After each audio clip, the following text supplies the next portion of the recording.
What Next TBD is brought to you by Progressive. Are you thinking more about how to tighten up your budget these days? Drivers who save by switching to Progressive save over $700 on average, and customers can qualify for an average of 6 discounts when they sign up. A little off your rate each month goes a long way. Get a quote today at Progressive.com. Progressive Casualty Insurance Company and Affiliates. National annual average insurance savings by new customers surveyed who saved with Progressive between June 2020 and May 2021. Potential savings will vary. Discounts vary and are not available in all states and situations. It's time to reboot your credit card with Apple Card. Apple Card is designed to help you pay less interest. Unlike other cards, it estimates how much interest you'll owe and suggests moves to help you pay off your balance faster. All so you can keep more of your money. Apply now in the Wallet app on iPhone and start using it right away. Subject to credit approval. Interest estimates on the payment wheel are illustrative only and may not fully reflect actual interest charges on your account. Estimates are based on your posted account balance at the time of the estimate and do not include pending transactions or any other purchases you may make before the end of the billing period. Heather, why don't you just go ahead and introduce yourself? Tell me who you are and what you do. I'm Heather Vogell. I'm a reporter with ProPublica, and I've been investigating the rental market for the last year. Heather owns a home now, one that she bought in 2019. But before that, she'd both rented and owned. When you were a renter, did you ever give thought to how your rent was calculated? No, I never would have suspected that there was any type of sort of big data being used to come up with these prices. I always just assumed it was some leasing agent saying, I think we can, the market's pretty good. I think we can go up a little bit more or whatever. But this was a complete surprise to me. The surprise is what Heather's been investigating. It's the use of algorithms to set and increase rental prices at apartments owned by some of the biggest management companies in the country. It was something she stumbled on while reporting a story on private equity firms in the housing market. A tenant in Seattle emailed her because he was shocked by his own rent increases. He'd been a loan broker and a bank examiner, so he knew the world of real estate and finance. He, on his own, just started poking around in Seattle to find out what was really going on and what was driving these huge rent increases that he was seeing, and he was also priced out of a home in the area, so he's just feeling very frustrated. And the name RealPage kept popping up in his research. And so he was the first person I heard it from was an email to me. And after that, I started poking around myself and found out that there was a lot more going on than I had ever imagined. Today on the show, how one company's software is helping set prices for apartments across the country, and what happens when one of the most intimate aspects of our lives, our housing, no longer has a human touch. I'm Lizzie O'Leary, and you're listening to What Next TBD, a show about technology, power, and how the future will be determined. Stick around.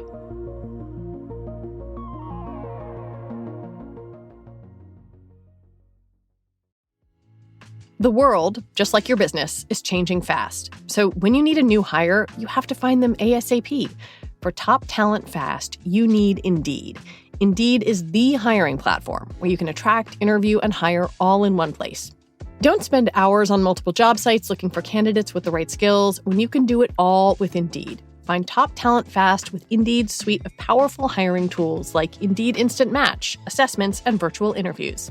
Hate waiting? Indeed's U.S. data shows over 80% of Indeed employers find quality candidates whose resume on Indeed matches their job description the moment they sponsor a job. Indeed knows that when you're growing your own business, you have to make every dollar count. That's why when you sponsor a job, you only pay for quality applications from resumes in our database matching your job description. Visit Indeed.com/whatnext to start hiring now. Just go to Indeed.com/whatnext. Indeed.com/whatnext. Terms and conditions apply. Cost per application pricing not available for everyone. Need to hire? You need Indeed.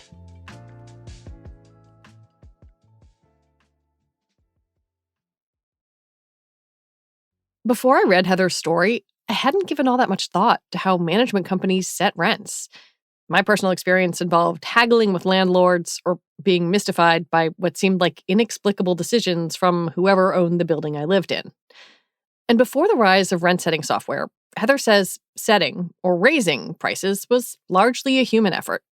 What people told me in the industry was that what they used to do, and maybe in some cases still sometimes do, is call around to competitors to find out how much they were charging. And in some instances, that can be problematic too. But it was a much more labor-intensive process, and they understood that they weren't always necessarily getting complete or accurate answers from their competitors if they didn't want to share the information. In the last decade, algorithms started playing a larger and larger role. RealPage, the company behind the proprietary rent-setting tool YieldStar, is the dominant player in the industry. YieldStar has been around since the mid-2000s, but RealPage truly expanded its reach 5 years ago after buying a rival price-setting company. RealPage offers a variety of real estate tech tools to its clients, but the rent-setting ones have been remarkably popular.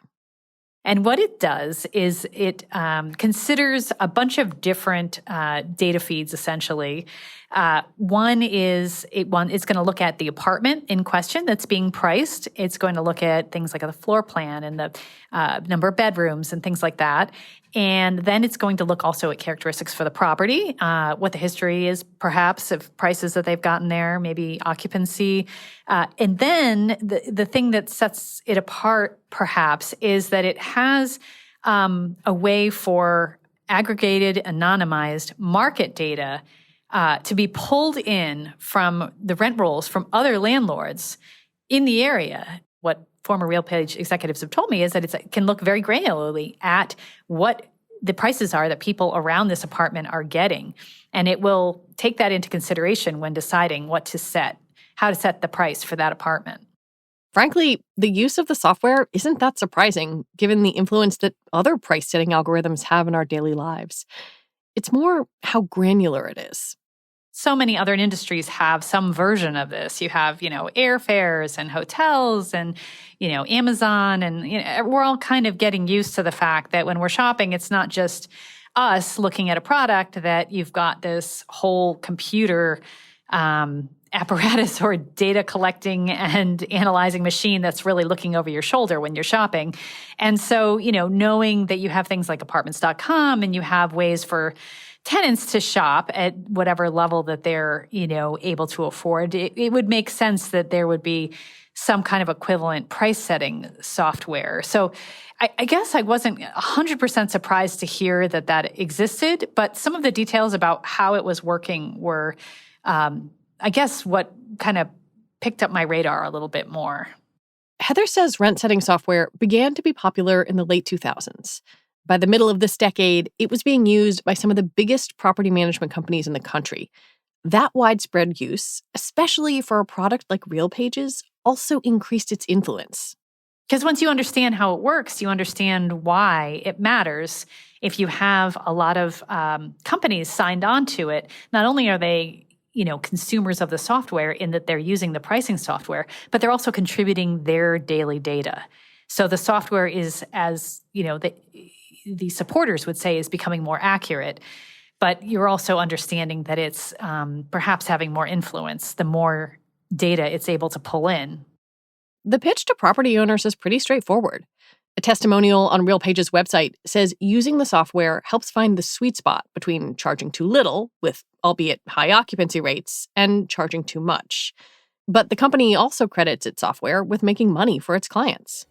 YieldStar has definitely allowed us to focus more on our product and really tailor a quote to a person's needs without having to just immediately put a special on the front end and start talking about discounts right away. We're able to sell the whole product and then move into a custom tailored quote.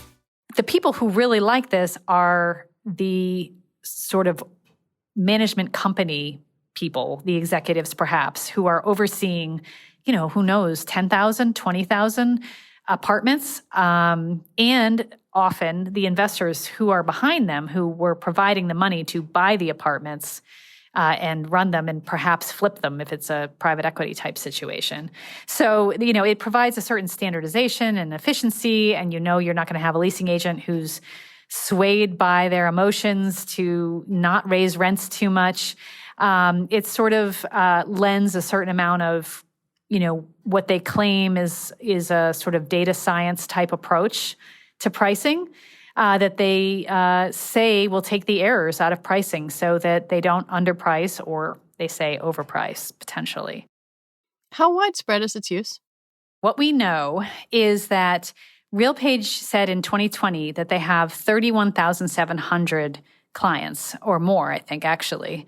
Now, those are people who are using all of their services. So some of those might be just accounting clients, leasing clients, but the pricing software is a big part of what they're selling. Probably the thing that was most surprising to me was when I looked up close in one zip code in Seattle, and I found out that there's like 9,000 apartments in this one, zip code in Belltown, Seattle, which is right, in or near the downtown, essentially. And that there were 10 property managers. The 10 biggest property managers were controlling 70% of the market, 70% of those apartments, which was an astounding number. I mean, it just as a first point, it really shows you how concentrated the property management market can be in certain markets. But then when I started looking at all 10 of those property managers, every single one of them was using a version of the RealPage software.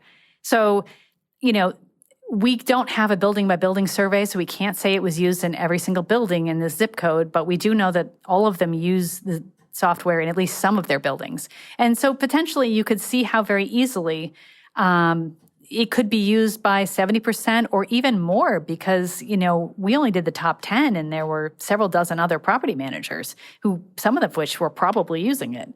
How successful is the software in pushing up prices? RealPage claims that the software will help a landlord beat the market by 3 to 7%.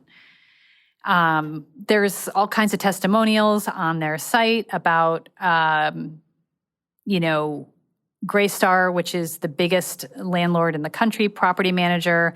They use it in some, though not all of their buildings.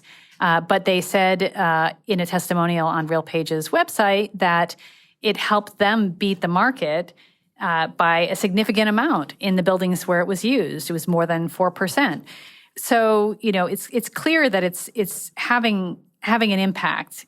Trying to measure exactly how much is very difficult because it's very hard to sort of tease out and understand where would rents be. It's like a counterfactual. If this software wasn't being used, where would rents be?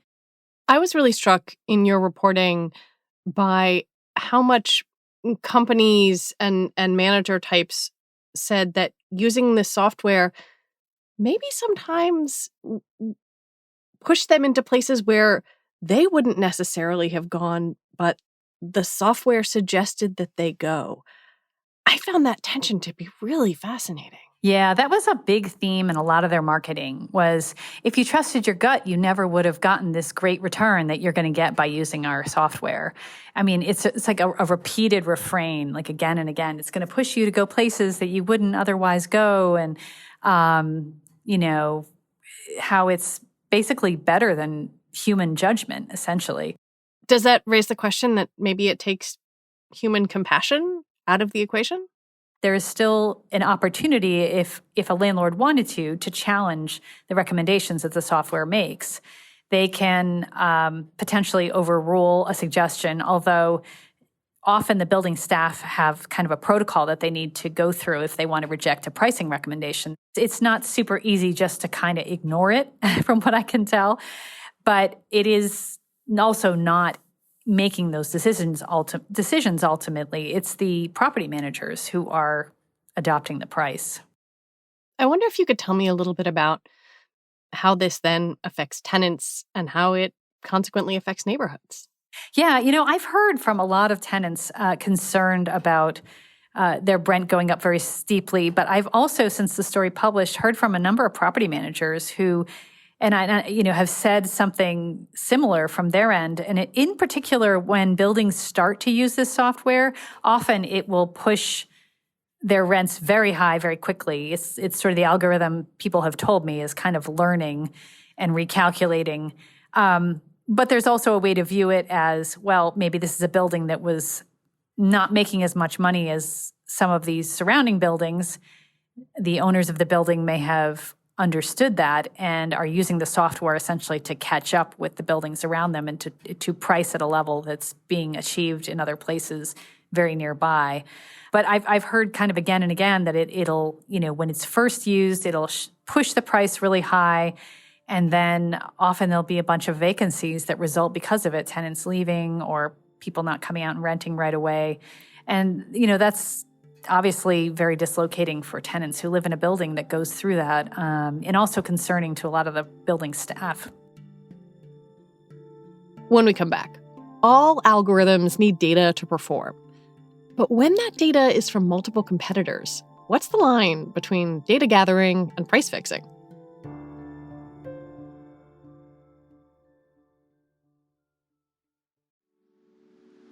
With Masterclass, you can learn from the world's best minds, anytime, anywhere, and at your own pace. You can learn how to write anything from a book or screenplay to just a letter. Improve your communication skills with your boss or your family. You can learn how to make a dinner worthy of a Michelin star, or just how to make really good scrambled eggs. With over 150 classes from a range of world-class instructors, that thing you've always wanted to do is closer than you think. Explore lessons in any order you'd like, across your phone, tablet, Apple TV, computer, and on the go with audio mode. Lessons of approximately 10 to 15 minutes in length fit easily into your everyday life. In addition to video lessons, Masterclass provides you with downloadable lesson recaps and supplemental materials. For example, cooking classes come with beautiful downloadable guides that are at the level of a high-end cookbook. Get unlimited access to every class, and as a What Next TBD listener, you get 15% off on an annual membership. Go to masterclass.com/TBD now. That's masterclass.com/TBD for 15% off Masterclass.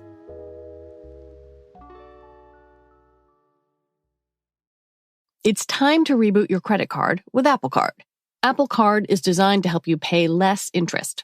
Unlike other cards, it estimates how much interest you'll owe and suggests moves to help you pay off your balance faster. All so you can keep more of your money. Apply now in the Wallet app on iPhone and start using it right away. Subject to credit approval. Interest estimates on the payment wheel are illustrative only and may not fully reflect actual interest charges on your account.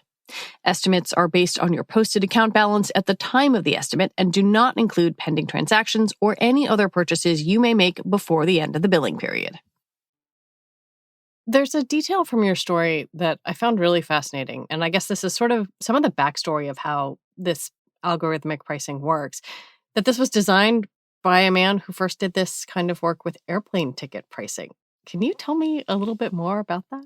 Jeffrey Roper was the principal scientist at RealPage for a number of years. And way back toward the beginning of his career, he had actually started out working on revenue management software for airlines. He worked at Alaska Airlines. And he was involved in a type of software that allowed the airlines to essentially communicate with each other and sort of post potential price increases on this sort of private shared software so that they could see whether those prices were likely to be adopted or rejected by some of the competitors. And if other people didn't match the price, they could make a change, and sometimes would. So apparently what the Department of Justice believed that this was improperly coordinating their pricing. It sounds a lot like price fixing. And the Department of Justice thought so also and ended up reaching settlements or consent decrees with the airlines. But, what Roper told me was that they had no idea that the technology had taken them to a place that had crossed the line at the time. It was a very sort of new thing. And they came apparently and took his computer and some documents. And he said that they had no idea they were colluding at the time. I'm asking this question because, like all algorithms, RealPage's software needs a lot of data to work successfully and to get better at what it does, right? Like the more inputs it has, the more kind of tailored and specific a recommendation it can spit out. And because so much competitor data is ingested, it really makes me wonder about the antitrust implications of all of this. Is there something similar happening here? Could you read this as collusion? There are people who are asking questions about whether the software has crossed a line where it is, likely to draw scrutiny from antitrust enforcers who do not want to see competitors working together to set prices in any way. Now, actually, how that would play out in the law is a very, very complicated question, especially when you get an algorithm involved, because no longer do you have a bunch of guys sitting around in a smoke-filled room with cigars deciding what the prices should be, which would, form the traditional type of agreement that would be illegal and would be not easy. Right, that's a prosecutable case. Right. It's like you guys agreed together. You were in this room at this time with your cigars and you made this decision. But now we have this algorithm where the competitors aren't necessarily talking with each other. They are mostly talking with the company, and their information is going in and it's coming out as this price recommendation. But there are still some antitrust enforcers who have talked about similar situations or sort of hypotheticals in the abstract and said, that's not okay either. You can't have an algorithm basically acting like some middleman. There was one former FTC acting chairman, I think it was, who was saying, basically sub in the name Bob for algorithm. You can't have a guy named Bob sitting around taking everybody's private pricing information and then telling everyone where to set their prices. Like that would be problematic too. So why, if Bob can't do it, why can an algorithm? RealPage told Heather that its algorithm actually decreases the risk of price fixing because it removes the process of one competitor calling up another to personally gauge prices. The company said that its products, quote, prioritize a property's own internal supply-demand dynamics over external factors such as competitors' rents. Still, that doesn't mean that competitors aren't talking. Not just figuratively, but literally talking. RealPage has something it calls a user group, which is a group of clients who get together to help. They're supposed to help improve helping to improve the software. But one of the goals of the communication is for them to communicate more with each other, to help each other and then improve the software. That's sort of the stated purpose of these groups. And there's two subcommittees that deal with revenue management, would deal exactly with this topic. And they meet annually at the conference in invitation-only sessions. These are private sessions, apparently, and they have quarterly conference calls.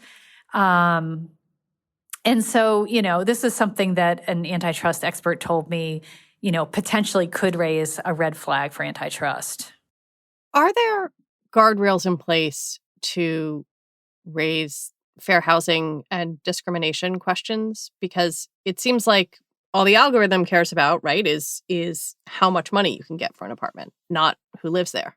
Well, that's really interesting because one of the justifications for using an algorithm versus having people making these decisions, the company will say, and people like Roper will say, that this actually is a cure for bias because the computer doesn't see, your race. They don't see your gender. They don't see whatever else that a human sees that could lead to some sort of bias. And so the company encourages people to adopt something it calls bottom line pricing, where you basically just take its recommendation and implement it and stick to your guns instead of negotiating with renters. It actually discourages negotiating with renters because it's, they say that can introduce all those types of biases that could be problematic from a fair housing standpoint. But of course, we know it's much more complicated. Right. Well, I was going to say, is there any data about who ends up in these apartments? And I haven't seen any, no. I mean, there is data. I know RealPage has data. Their data arm occasionally will come out with some information. They had a study over the summer that they were talking about. I think it was like 7 million lease transactions, new leases. And they had renter income data that was attached to those leases and, came out with some findings connected to that. So we know that they do have the data. Heather first learned about RealPage in her reporting on the private equity industry's growing ownership of rental housing. When apartments become basically spreadsheet entries, then increasing the rent on thousands of apartments in hundreds of buildings really starts to add up. I wonder if you could talk a little bit about the role that private equity plays here, like what's happening in the background. Well, I mean, I think those stories kind of connect in that this type of software, again, is a way for a large landlord who has perhaps thousands of units in different states, hundreds of buildings, if not thousands of buildings, to, introduce some standardization, in a sense, into their process for setting rent, so they don't have to worry about getting the right person in the seat in every single building, because you always have this software to fall back on, which is doing this data collection and, supposedly giving you a recommendation that is going to be putting you in a very favorable place in the market you're in. So I think that is something that's very attractive to private equity-backed firms that are very concerned about the value of their asset and trying to raise that value often fairly quickly in the matter of a few years if they're planning to sell again to get a payout essentially for their investors. They're not like a mom and pop who's looking at, hey, I'm going to have this apartment for the next 30 years. It's going to fund my retirement. It's going to be a steady stream of cash. I want good people who aren't going to destroy my building and I'm not going to, raise the rent too much if they turn out to be a good tenant or whatever. It's a different time horizon for private equity. It's often much shorter, and they often want to see a steeper increase in value more quickly. I was wondering if you have a sense of kind of how much rental property is controlled by these big landlords or big private equity-backed concerns, and how many of them use this kind of software. A lot of the biggest players are signed onto their software and have for years, and that's a statistic that they've bragged about before the company went private. They would talk about on earnings calls and things like that, SEC filings. In terms of private equity's role, my earlier story, what I found was, I think a decade ago they were around a third of the top 50 apartment owners in the country were backed by private equity, and more recently it's become more than half, about half, slightly over half. So there's been an expansion in the market of these private equity-backed landlords.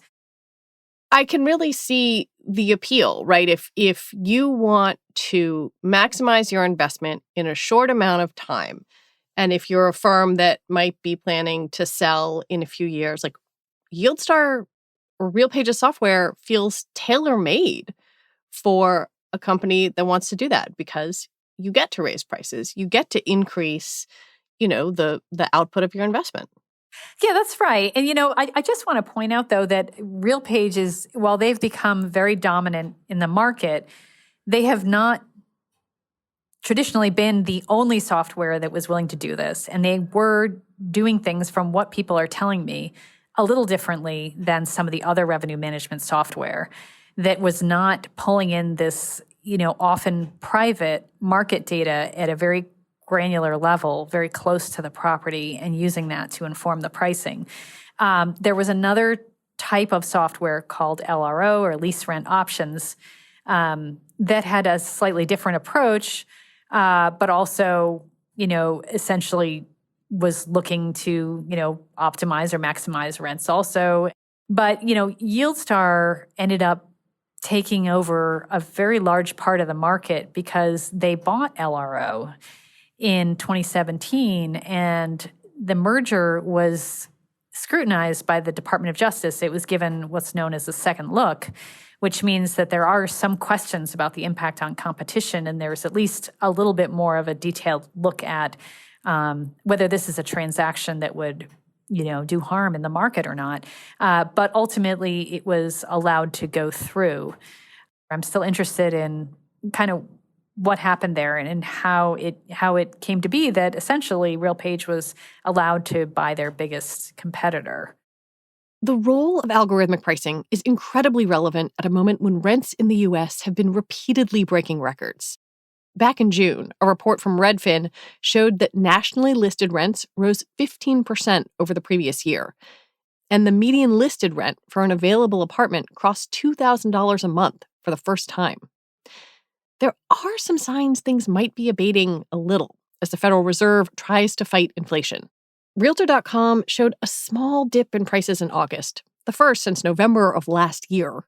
But rents across the country are still high. Yeah, we are in a moment where housing prices, rental prices, are incredibly high.